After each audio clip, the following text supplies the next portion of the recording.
What is brotherhood in Islam? It is first mentioned in the Quran, where Allah subhanahu wa ta'ala said in Surah Al-Hujurat, إِنَّمَا الْمُؤْمِنُونَ إِخْوَةٌ إِنَّمَا الْمُؤْمِنُونَ إِخْوَةٌ فَأَصْلِحُوا بَيْنَ أَخَوَيْكُمْ وَاتَّقُوا اللَّهَ لَعَلَّكُمْ تُرْحَمُونَ. Allah says, as a matter of fact, the true believers are brothers and sisters. They are brothers and sisters in faith. So reconcile and settle the affairs and help your brothers and sisters to not fight, so they can bond together, they can love one another, they can support each other. Reconcile between them always. Don't cause fights between them, but cause reconciliation. فَأَصْلِحُوا بَيْنَ أَخَوَيْكُمْ. Advise one another when they're doing something wrong by stopping them from their wrong, and motivate them and inspire them and support them to do the good and to change their ways. This is true brotherhood. فَأَصْلِحُوا بَيْنَ أَخَوَيْكُمْ. Reconcile the affairs between your brethren. وَاتَّقُوا اللَّهِ. And fear Allah in the process, meaning do it under the fear of Allah. Do it under the guidance of Allah. Do it under the loyalty of Allah subhanahu wa ta'ala, the guidance and the teachings of Allah, in the hope that you may receive mercy. There is mercy in the true brotherhood in its real name, in its real meaning. And there is mercy in the hereafter as well.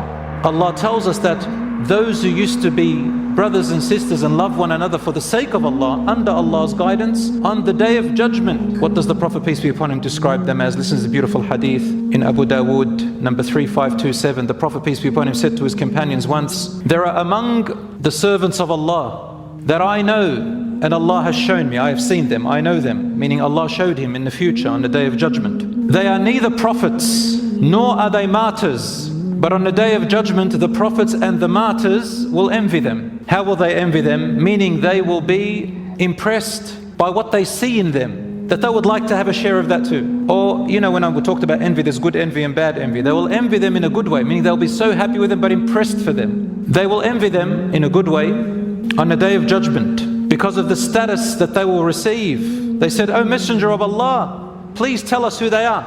He said, they are people who in this earth, they used to love one another and they had a bond with each other as a community or as individuals. Biruhillah, in the spirit of Allah.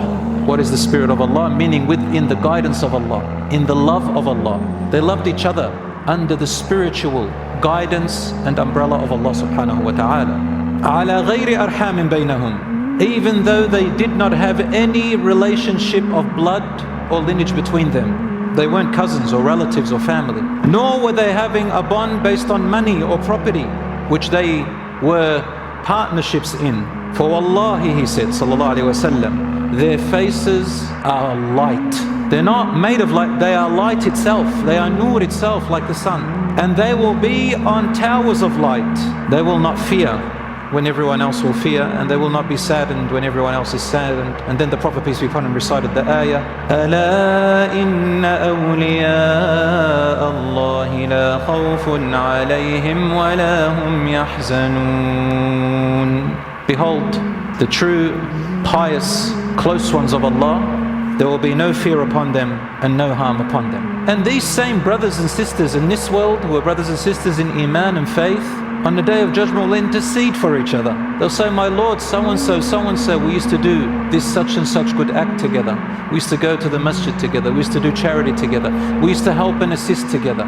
We used to support the needy and the ones in need. We stood together in the face of hardships and challenges on truth and justice together. On the day of judgment they'll say, our Lord, save them, protect them. If they see that they had sins, they will vouch for you and you will vouch for them. Everyone else will blame each other. My Lord, blame him, blame her. They led me astray. They made me go on drugs. They made me do that crime. They made me assault this person. They made me carry weapons around to threaten people and cause fear in people. They made me steal. They made me go after my lust. They made me be like this to my parents. They. Wallahi al-azim, those people here in this world who appear as loyal to you or you loyal to them, in whatever name you want to give it, whatever group you want to call yourself, wallahi, these people will be enemies on the day of judgment, if not already in this world. When you're in need of them, they'll leave you to rot and throw you under the bus very easily. I remember an ex-thug gangster in the US who I knew a few years back because he became an imam himself. He said the thug life and the gangster life is a life where he or she will look like they are so loyal to you, so long as they're benefiting something. And then the day you get married, let's say, and he knows that you have money, he will come into your house, steal your money, and if he has access to your wife, he'll even molest her. And then if he stands up to protect her, he'll shoot you. He said that was the thug gangster life. They don't care about you. A gangster and a thug will respect an imam, a person of knowledge and wisdom. The moment that person of knowledge and wisdom acts like a thug, the thug looks and says, oh, you're a thug like me. Respect is gone, they'll treat you like one. Everything becomes lawful for them. And young people these days look for a so-called brotherhood or a belonging that we have seen now on the rise, unfortunately. No purpose, no other goal, just going about trying to be something or someone. So they attach themselves to certain groups, they carry with them weapons, they go around to, for example, the shopping centers, they create fights, they'll go and act all strong and thuggish. Why? And they're Muslim or believers, why do that? Into their rap songs with all the F words and the S words and the drug words and I don't know what. And you know who they'll love even more? A person who sings them rap, who's teaching them about drugs, but they will love him more when he puts the Palestinian kafiyah or flag on him or her.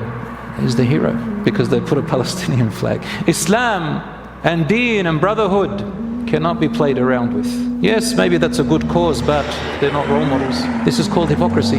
Or maybe, you know, I want to take from the deen what I like and what's haram, I want to keep doing it. I wear 2 masks or 2 hats or 3 hats. It doesn't work that way. And this is what the shaitan said, وَزَيَّنَ لَهُمُ الشَّيْطَانُ أَعْمَالَهُمْ فَصَدَّهُمْ عَنِ السَّبِيلِ فَهُمْ لَا يَهْتَدُونَ. The shaitan decorated their actions to them. They made it look good.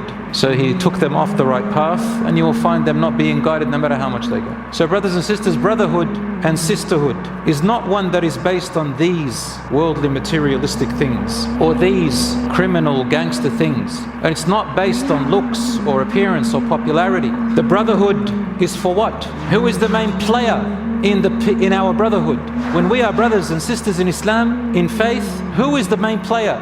Who is the guide for us? On what standards is our brotherhood based on? What is it based on? If you don't know what it is based on, then it is not a true Islam, a faithful brotherhood. It is not a real one. It is not, the true brotherhood is not the one that is based on ethnicity. The true brotherhood is not the one based on color. It's not based on money or power or sex, you know, sexual temptations. It is by Allah's rules. When Allah governs the way we are. And if I am your brother and you are my brother, and the time of salat comes, and you truly are my loyal brother, then you will think about my well-being in this world and my well-being in the hereafter, 2 of them. And you will say to me, brother, let's stop.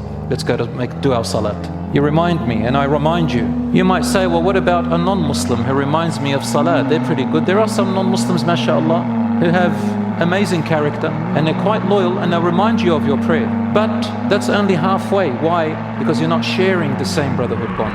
But imagine when you share the same brotherhood, the same values, the same reminders, you're going to be brothers and sisters in this world and guess where else? In the hereafter as well. That's the ultimate brotherhood and sisterhood. In this world and in the hereafter.